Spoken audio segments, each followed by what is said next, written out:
Since the detection of the first case of COVID-19 in Georgia, the total number of infected has reached 152,704 as for Friday. Since the detection of the first case of COVID-19 in Georgia, the total number of recoveries reached 126,904. Since February 26, the total death toll has reached 1,425. The most cases of COVID-19 are detected in Tbilisi, Mereti and Adjara. Active cases of COVID-19 have reached 24,349, out of which 6,671 individuals are treated at hospitals. At present, 51,262 individuals are in self-isolation and 1,241 individuals are placed in quarantine. As for the region, Turkey still registers the highest number of new cases in 24 hours. The highest death toll as well as the number of recovered is in Russia. Armenia and Azerbaijan both have the lowest number of daily new cases as well as the death toll in the last 24 hours. And this is the Checkpoints, hosted and co-authored by Elena Kvanchilashvili and myself. I'm Georgi Sakadze, and we're gathered today traditionally already to talk about business and economics. Yes, it is Sunday, 10 p.m., and we have some interesting stories, interviews, and insights to share with you. Unfortunately, from the checkpoints to the checkpoints, we have to update you in headlines on COVID-19 numbers and trends in Georgia and in the region, including for your own safety. Yes, Elena. However, this week we heard some encouraging news from the UK. The UK has become the first country in the world to approve the Pfizer-BioNTech coronavirus vaccine for widespread use, which means that immunizations there could start within days for people in high priority groups. Let me mention here that this week, after the Interagency Coordination Council meeting, the Prime Minister of Georgia instructed the establishment of a specialized task force for the effective flow of the process with an engagement of all relevant institutions, which means a timely import of vaccines as well as the execution of all the preliminary preparation works, both in terms of infrastructure and logistics, to make sure that the country gets ready to start the vaccination process. Amiran Gamkarelidze, head of the National Center for Disease Control (NCDC), also assured us that active work is carried out with COVAX platform in relation with the immunization, and the rough date that we hear so far is April-May 2021, when risk groups may be able to start the vaccination process in Georgia. Meanwhile, we also see how complex the logistics and delivery chains of the vaccines might be. Our viewers now see the infographic that depicts the chain in detail for the Pfizer-BioNTech vaccine, which you mentioned, Georgi, and I would never be tired from repeating, which has already been approved by the UK. These steps that we now see on our screens must be followed very closely. But even the vaccine reaches Georgia, now we can talk about a success story touching upon the business climate in this country, which to me is a very good precedent to show other investors that doing business here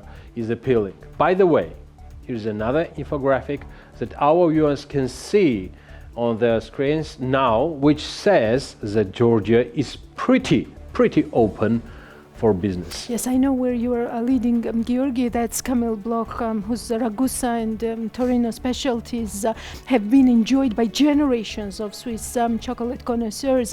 Product innovation has been the hallmark of a company's history that dates back over 80 years. This creative spirit often produces surprising results, and the main story here is that the company has officially entered Georgian market despite the pandemic. So yes, with the support of the agency Enterprise Georgia, one of the most famous chocolate companies globally, Kamil Bloch will cultivate hazelnut plantations in Georgia. This is totally true. Actually, it's around 91 years as Kamil Bloch is. Oh, really? Yeah, 91. Really? They just mentioned they in this conversation. Update their webpage. They should. They should.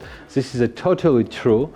And the checkpoints, of course, could not miss the chance to be one of the first to touch upon the story, and with the main players at the table, Mikhail Khidureli from Enterprise Georgia and René Meyer and Jessica Herskovich from Camel Block will tell you more about the investment prospects in the country and how the renowned company plans to cultivate hazelnut plantations in Georgia. So, dear guests, thank you so much for being with us. Great to have you here, still online, but I hope to see you quite soon without pandemic and without any kind of other borders what can be mentioned. I'm so happy to host you and to have the first details.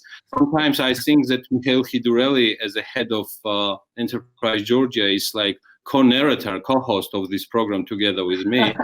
Thank you so much, Misha, as well, for being with us. So, Jessica, René, let us update. Our viewers just been updated about the meeting what has been held 7 or 8 months ago in Davos with Georgian government. Mr. Daniel Bloch as a core shareholder and owner of the company. René, you presented on that meeting as well. The only concern was that the meeting was not so big and you didn't have much time to present the business plan itself, but it's done and it's official. So tell me, what was the first steps, how this idea was created, and then we will proceed with Misha and with Jessica and all the rest, please. Yes, so how the idea stand up, it started a long time ago while we went to see our cocoa plantation in Ghana with Daniel Bloch. It was in 2012. And we were thinking about what is really strategic for the company, and I told to Daniel Bloch that basically our main ingredient or our IDN is hazelnut and not really cocoa, because we are using more hazelnuts than cocoa basically. And well, so that was just a little bit the first spark. Yeah. And Daniel, I remember he told me, you are crazy. Yeah, and later on he told me, yes, but it's just because it's a crazy idea, we have to do it. So that was really the first step. And then only crazy people can create crazy and the biggest business ideas worldwide. So I fully support your craziness in this regard, René. Go ahead. And then a few years later, he came back in my office and told me, where are you with this hazelnut project? And this was for me also the other spark. I thought, okay, he's really thinking about something like that. So I have to go further and find out what is possible to do. Yeah. And then we had a meeting with the Georgian embassy in Switzerland. We had a very nice meeting, and the attaché of the embassy, he basically proposed us to buy hazelnuts in Georgia, and then we replied yes, but we would be interested in some land in order to make a project with hazelnuts. And he said, oh, that's fantastic. Let's go to Georgia. And that was the start of the story. So we came to Georgia first time. I think it was fall 2016. And we fell in love with Georgia because we found the people are so nice. The country is beautiful. And we thought, yes, this could really be a nice opportunity to start something, a new project, something fantastic. So, René, what really worth to mention, and it was officially stated within your joint release, is that both embassies, Georgian embassy in Switzerland and Swiss embassy in Georgia, they both were involved quite actively in this negotiation process itself, which took almost around more than 2 years, but it's official right now, and it's done, and it's done during pandemic. So Right. tell me how it happened yourself, or Jessica. It's up to you guys how you're gonna split your deliveries, though. I think maybe if you talk about the pandemic, yes, of course. I mean, it is still a difficult time for us. But Daniel Bloch also said, you cannot just wait till the situation changes. You have to do yourself what you can to make it change. And so we did not stop working on this project. And actually it gave us, maybe we even had a little bit more time to really finish up all the details. We started off concretely actually 2 years ago, and now we have everything more or less ready. It's a long-term project, so it's not just quickly done. And we used the time efficiently during summer. We had lots of discussions also with Enterprise Georgia. And so that now we are at a time where we can say we are ready, and we can get going in January, which is, some people are surprised, but I think really is, you have to, crises are a part of our history. The company was founded in 1929. Afterwards, the world crisis hit us. The Second World War also influenced the company a lot. We had oil crisis in the 1970s. So crises are part of a company's history, and you have to learn to make the best out of them. Misha, tell us a bit more about this.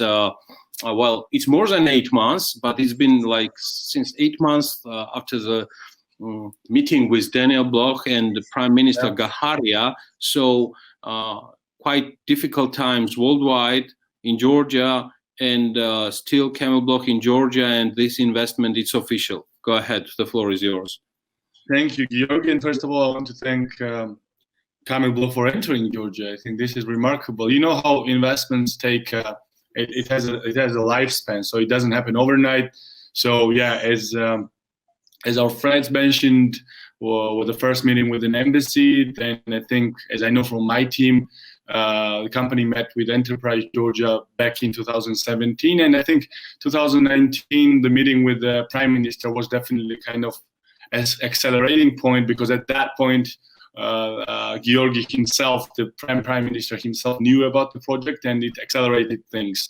And now we can say that throughout the very active communication and coordination, you know, one of the things that we do as an agency is the coordination with different government structures. So investor doesn't have to go to separate government structures separately, because investor has a lot of things to tick off.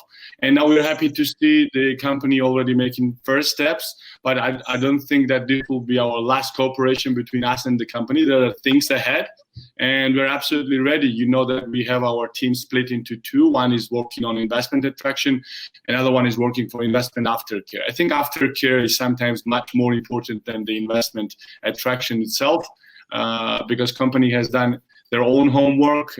Huge work was done. They decided to enter, but now we have to make sure that the company feels good here. So there are things to do, like, for example, introducing the company to the local municipality heads on the highest level, because this is something they're going to need. So local municipality can take care of the investor, and they don't feel that there are some questions unanswered. And there are other things that we coordinate with the government, but as I say, during pandemic, this kind of news gives us a more motivation, and also it's happy to see that there will be a Swiss chocolate with Georgian hazelnut. So there is more and more Georgia into European products, and this is definitely another priority, Georgi. As you know, that we are an export promotion agency as well. And one day, I very much hope that we're going to have the whole production here. You know that we're supporting local production a lot, including, of course, foreign companies with subsidies, credit guarantee schemes, grants, and many different things. So I hope that this will not be the last stage of our cooperation, and it will not be the only value chain. But while talking already about the existing agreement, the total investment of the project is more than $10 million. What has been already mentioned is that the first 50 hectares will be planted in the nearest month. It is January 2021. one, but the project will include plantations on 650 hectares, and the first harvest is expected within or about the 5 years. So that's quite the first steps, and we're gonna be at. I still hope that we're gonna be a part in 5 years. Part of 700 tons, which is produced and roasted at the company's headquarters in Switzerland. Am I right, Renee, Jessica? I was not wrong with figures and statistics so far. No, those are fine. I would like to maybe add, it is the hazelnuts, of course, will be also processed, if possible, in Georgia, because you do have the facilities and the know-how to work with them, and we also want to actually use our hazelnuts also as a marketing, as part of our marketing for our chocolate, really also putting that on packaging that, they not only they come from Georgia, but they're also that they've been grown with us or for us or by us. And so I think it really goes beyond just a foreign direct investment. It's really, it's a real whole big company project for a family-owned company, it is a big project. We need investments like this in our agriculture sector, that's for sure. So, when we organize meetings for the Prime Minister in Davos, we always try to diversify the sectors and the representative companies who will meet with the Prime Minister. And definitely in agribusiness, it is very important to have companies who are very successful in Europe, because the investment is one thing and employment is another thing, but the technology they bring and the knowledge they bring to other maybe hazelnut producers, this is immense. I think this is the most important factor when FDI is entering the country. Right. Basically, it's a new method we are bringing to Georgia, the method of grafting hazelnut trees. And this, of course, we will teach people from Georgia to do this grafting, and then we hope also that the people in Georgia will adopt this method, because we think it will be much more efficient on the long term. And we know also that hazelnut is a strategic point of development in agriculture in Georgia. So yes, we hope that we will help Georgia to become, I don't know, Georgia is maybe now number 4 or 5 in hazelnut cultivation, and to maybe become number 3 or 2 in the future. Camel Block will be definitely welcome, and thank you guys for this interview, and thank you so much, Misha, for being with us as well. And I hope that quite soon I will have a chance not to have the distance interview with yourself, and our team will interview you already in your investment area here in Georgia. So see you quite soon. Thank you. And now let us examine what the structure of the hazelnut market is today, who are the players, and what are some challenges and opportunities as seen not only by the foreign but also by local investors on the market. More details right now. Nut crops and prices are at a maximum level in the last 5 years.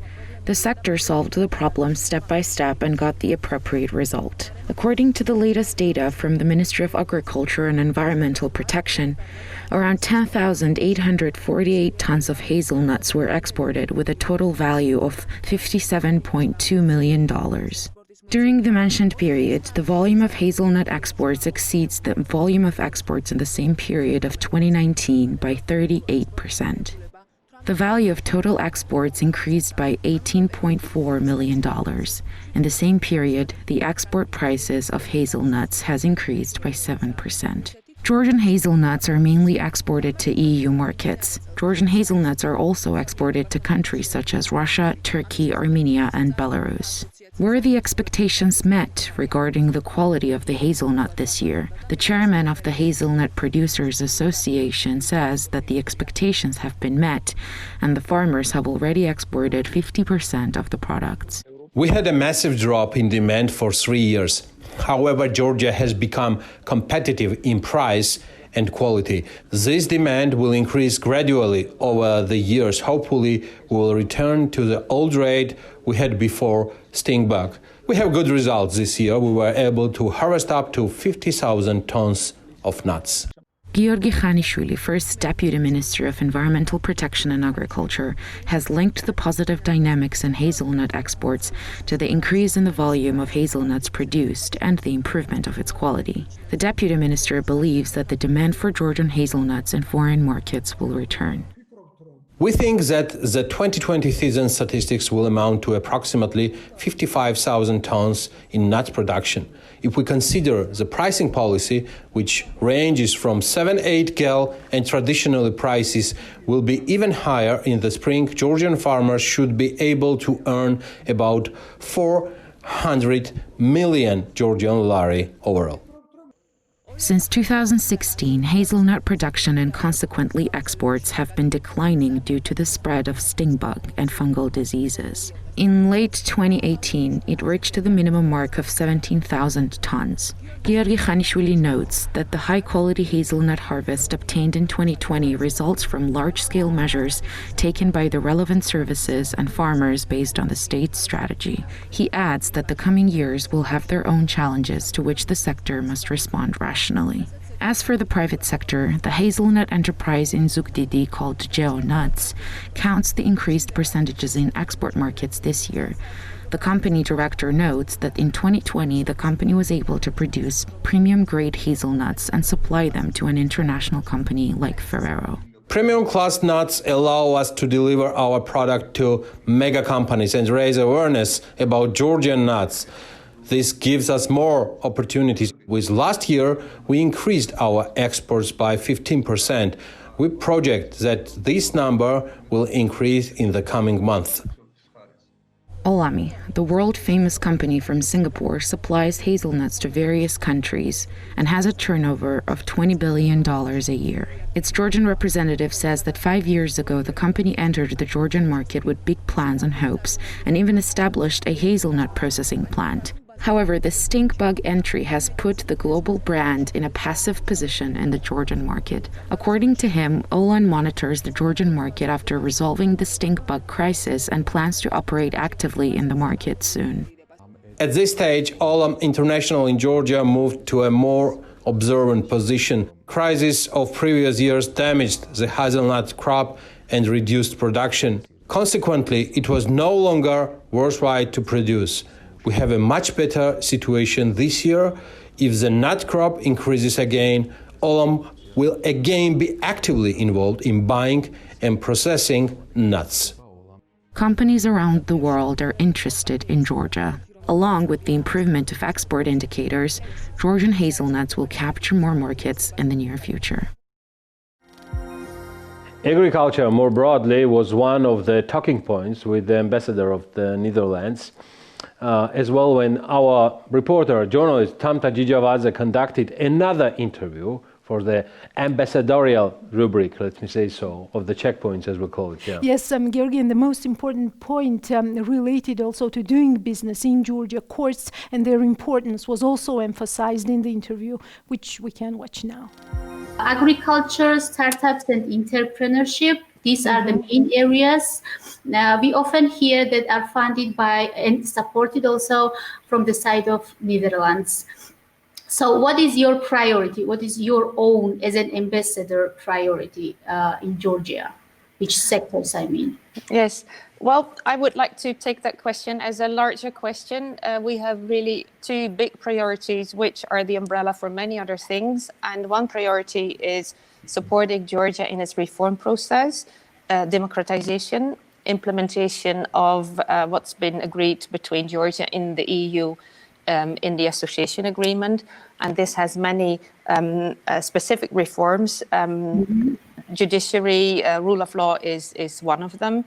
And reforms in this area have been done and are ongoing. And this will also further improve Georgia's investment climate and attractiveness for investors and trade. And so we do support that by supporting many civil society organizations, startups, as you said, but also indeed agriculture, because we happen to be quite good at it. So indeed, it's a priority. It speaks to my imagination very much. You already mentioned agriculture. That is a really successful sector in Netherlands, in terms of, especially in terms of dairy products. Yeah, producing dairy products. So what can we learn from you, and what potential does Georgia have in this regard? Well, that's another one of my favorite topics. I would also wanted to mention that apart from agriculture and dairy, indeed, we also have been active in architecture and design. For instance, there is a Dutch design company which is called UN Studio, and it has designed a couple of years ago this new transfer terminal and air traffic control tower at Kutaisi Airport. And there is a Dutch invested company in Batumi, oil print by a Dutch company Oranje Leeuw, Orange Lion, which does design and packaging, and it provides lots of local employment, which is really, so I wanted to mention that. Dairy, I'm really a big fan, because a couple of weeks ago I visited, for instance, White Farm, which is a dairy farm in Kajetti, in the village of Kwemo-Bodbe. It's a very big modern farm. It was established in 2016. And in summertime, it produces 10,000 liters of raw milk for the domestic Georgian market. And the whole farm is Dutch design, Dutch technology. But the beauty of it, and I'm really impressed by that, is that it offers local employment and shares expertise with local farmers. It also has a circular way of working, like cow manure turning into fertilizer, which goes to local farmers. And what also I really like is they have available internships for students from the Agrarian University. So I like very much these kind of things. That's not just us coming, but working together in the local community and building something to the benefit of local producers. So that's the very big farm. And there's also smaller initiatives, also in dairy, like demonstration plants, all aimed at improving quality of milk, so that Georgia does not have to import, for instance, milk powder in winter, but can produce good quality milk in Georgia, which are fine with food safety standards, and which enables Georgia to produce also locally, which is really important, as we've seen in the pandemic, to become self-sufficient in that and to be able to export as a regional agriculture hub. So I visited the farm. Seeing it with your own eyes really makes you very enthusiastic. So what about our traditional, like original type of cheese? For example, in Georgia, we see a lot of Dutch and French and maybe Polish cheese in the supermarkets. So what about, for example, Georgian Sulguni on European market? How do you see the potential of our dairy products, especially like traditional ones? That should have a huge potential. When I speak about the Dutch market, we are huge cheese lovers, and we are always curious about other cheeses, eager to try other cheeses. And Georgian cuisine is very popular in the Netherlands. Also because, I should say, before the pandemic, many Dutch tourists came to Georgia, and they will come again. And they're in love with Georgia. So, and with the Georgian products. So they would be happy, I think, to be able to taste them at home. It would have to, in order to be able to export dairy products, it has to be in line with food safety standards, quality control, and that is then linked to the DCFTA between Georgia and the EU. And we want to help Georgia in this process. So we also have projects aimed at certification and food safety requirements. And there's also the Georgian wine. I would love to see the Georgian wine more in Dutch supermarkets, because, as I said, the image is so great. People love these products. Which sectors might be interesting for Dutch investors? Well, when I look at the possibilities that are here, it's, of course, again, agriculture, but it's also logistics, because both Georgia and the Netherlands have this important hub function in the region that can be built on, manufacturing, hospitality, That could be because, again, also of the tourism interest, and also I would say environmental issues. We want to be more focusing on that, also given the effects of climate change and our experience in circular economy. Dutch companies would have like communication with the embassy, yeah? So what kind of problems they see here in Georgia in terms of doing business? So what are their claims? Well, I cannot go into details per company, but what in general they appreciate, I would still like to start from the positive angle, is that many reforms have already led to a more business-friendly environment for investors, like the simplified tax and customs, the competitive operational costs, the strategic location, and good international ratings. What comes up in conversations is the importance of an independent judicial system.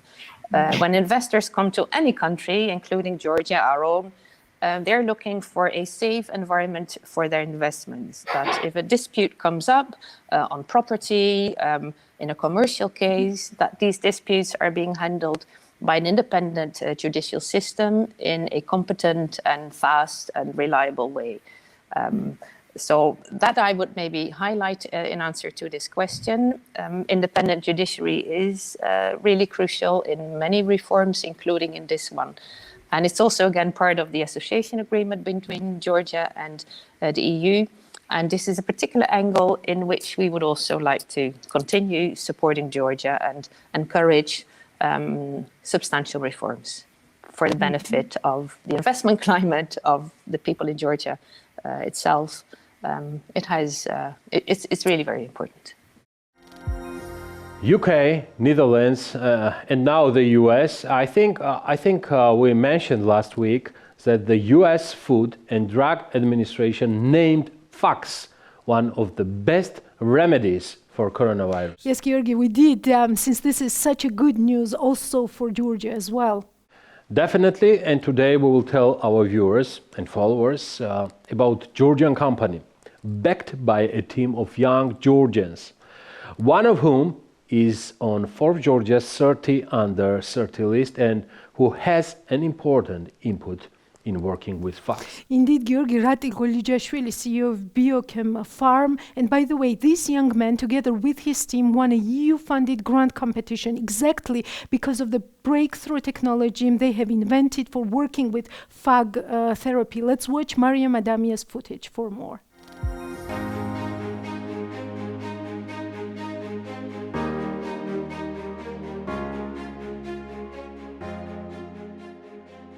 We create and produce natural alternative to antibiotics based on bacteriophages or simply phages. Bacteriophages or simply phages are the most abundant microorganisms on Earth and natural enemies to bacteria, and they are everywhere where living things exist.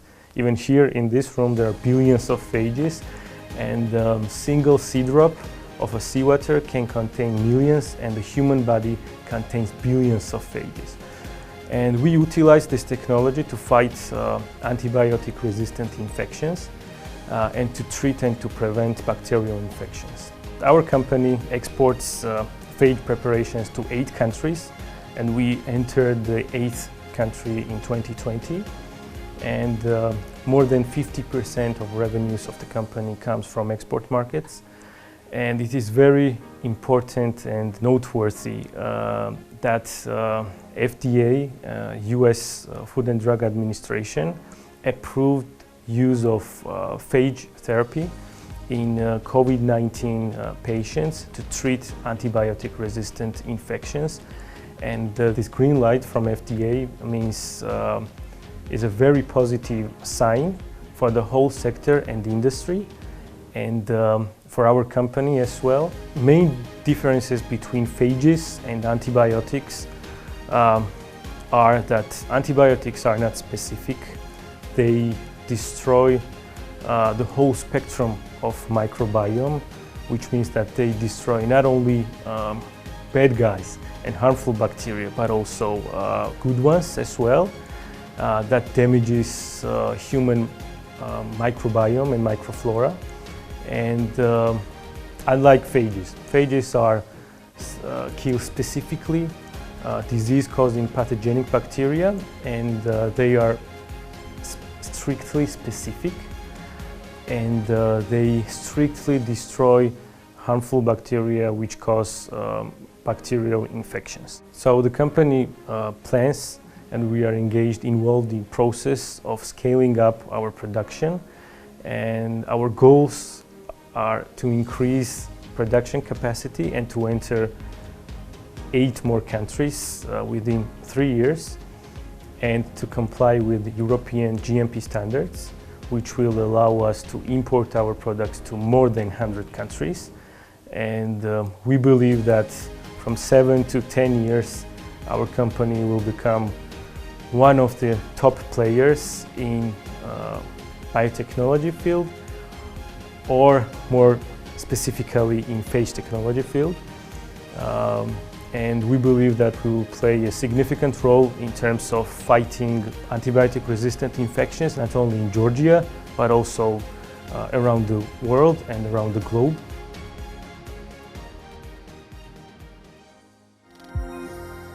So, and where is Mariam? There is Salome Chipashvili and our another traditional rubric, Made in Georgia. So today we will be talking about the company which is producing bread in Georgia, and it's called Margi, which, if we translate from Georgian to English, means good for health. Yeah, a very important focus. Yes, a very important focus these days. And the price of bread itself has been an issue in Georgia due to COVID-19, whether or not the population will have to buy a more expensive bread. And we also heard that, for example, when Tbilisi Energy considered raising the gas price for commercial entities, it excluded bread-making companies. This is a whole other issue, of course, that might become quite big in Georgia. Yeah.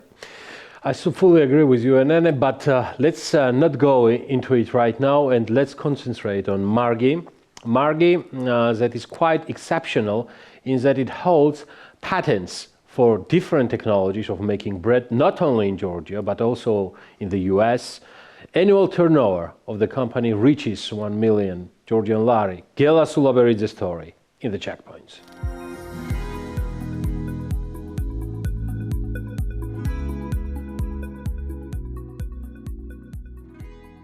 The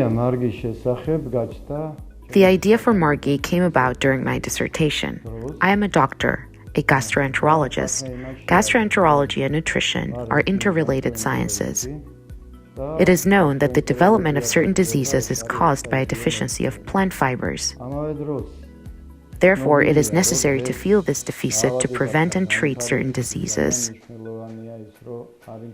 I decided to create a product that would fill this gap. The creation of this technology began in 1993. I filed the first patent in 1996.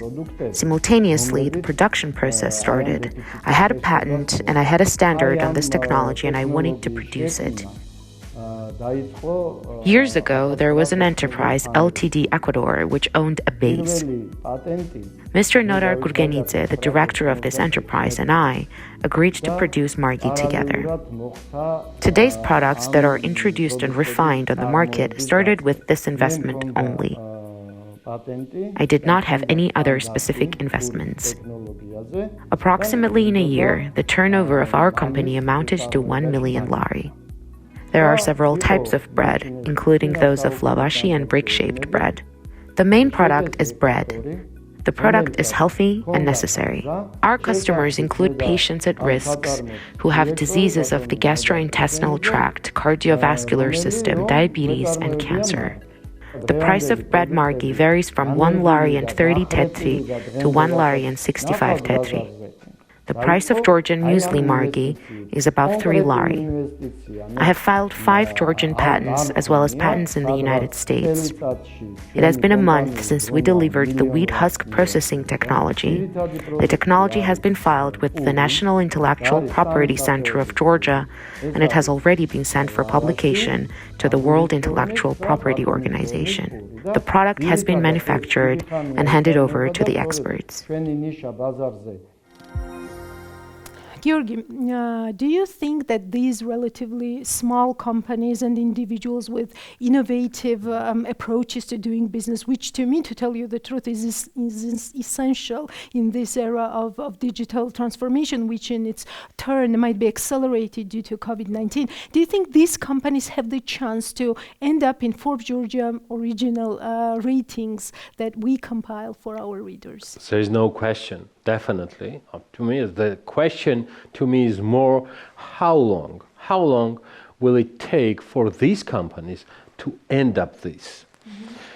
And this is a very complex question, which needs a complex approach from decision makers, policy makers, the business community itself.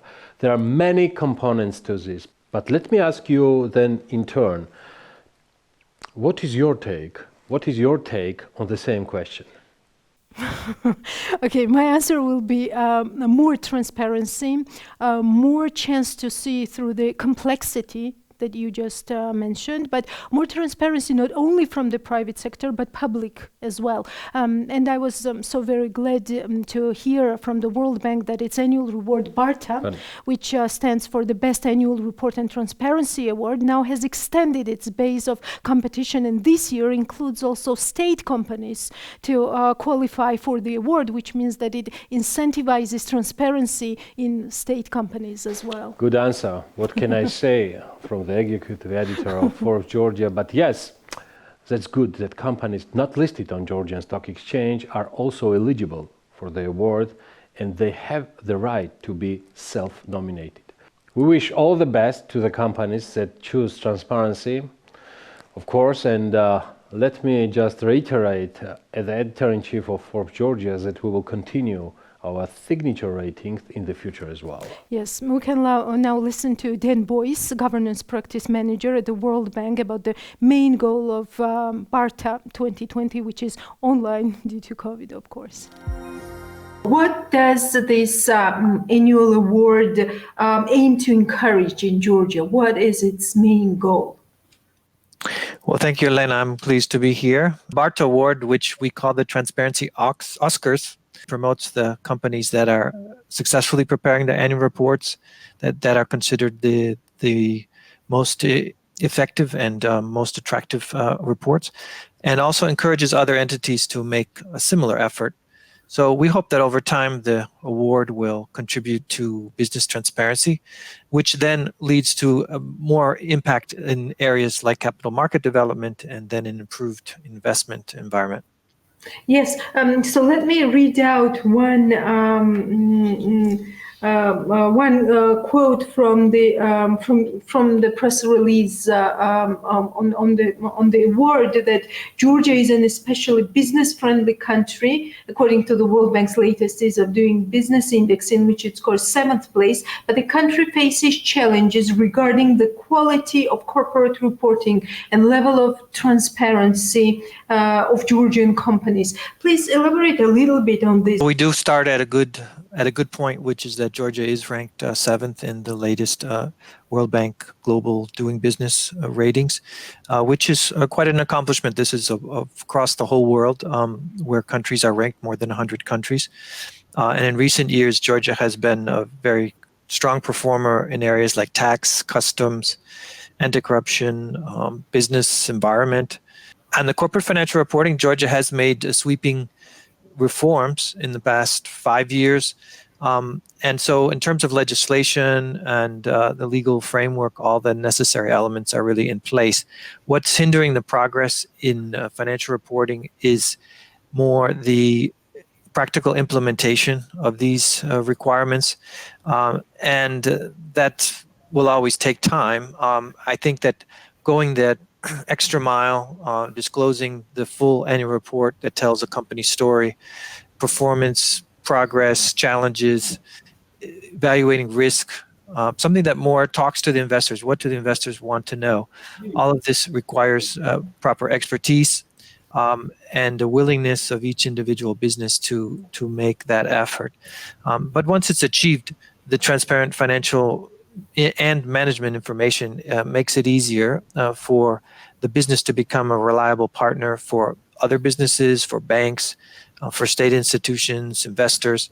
And Also allowing the users of the reports to see a company's development and decide whether you may want to buy its shares on the market or otherwise make an investment in the enterprise. Why do these companies need to be motivated? Sometimes the examples are the best way to show other companies what needs to be done.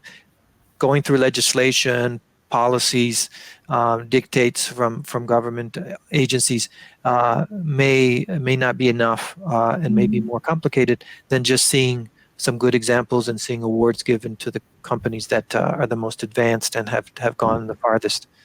Yeah, which can be one of the results of this award as well, to show this, to provide these best practices for Georgian companies. By creating a more transparent environment, which we see Georgia has been striving for, the country will become more credible and attractive for doing business.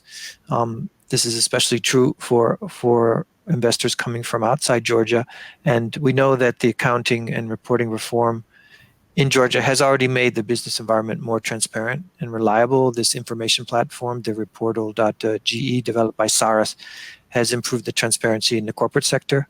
At the same time, since as Georgia gets more and more involved in the European family, this company transparency and quality reporting are preconditions for Georgia's economic development and its links with the EU and other parts of the world. And in the beginning of our conversation, you briefly mentioned that it is also tied with the development of capital markets. How so? Can you elaborate a little bit on that?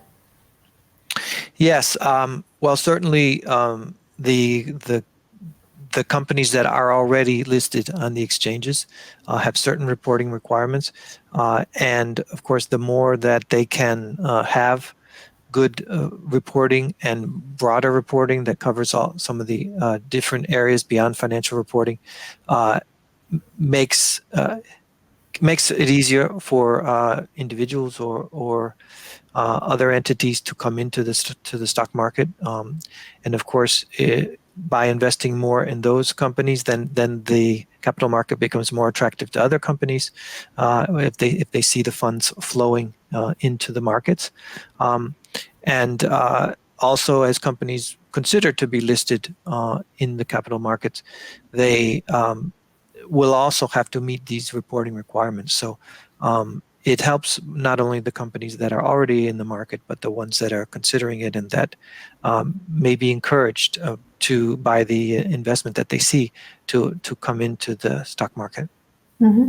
And since we're talking about investors, the main criticism that we often hear of FDI in Georgia and the structure of FDI in Georgia, many say that these are not like real foreign investors that are doing business in Georgia, and these are not long-term investments that bring to Georgia also the very important side effects like employment, like sharing know-how, technologies, all of that.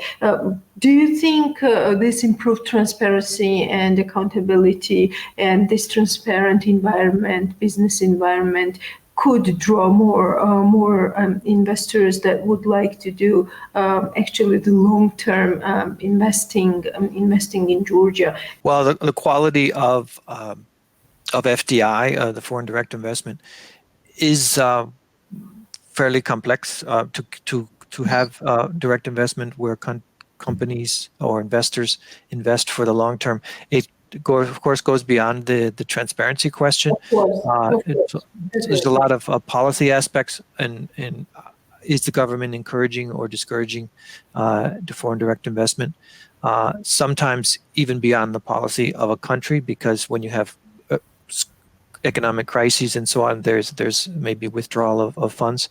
But I think when you do see the regulatory structure combining with transparency in the government's policies and the actual practices of the companies, then you start to see more long-term, more quality FDI. This year, the companies that might get award these transparency Oscars, as you mentioned, are those that are listed on Georgian Stock Exchange.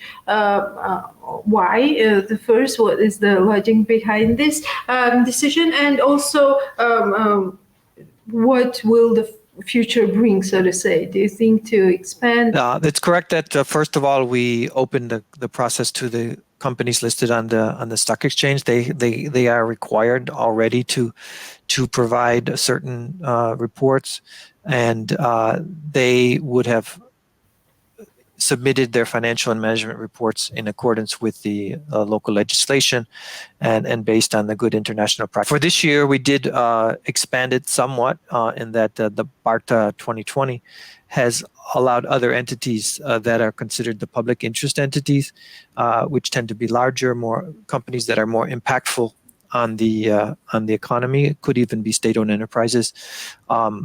And if these public enterprises, public interest entities, the PIEs, are not listed, they were allowed to self-nominate. And as far as I know, there are quite a few companies that did choose to self-nominate, and they're being considered this year for the award. Thank you so much. Thank you for taking our questions and being with us.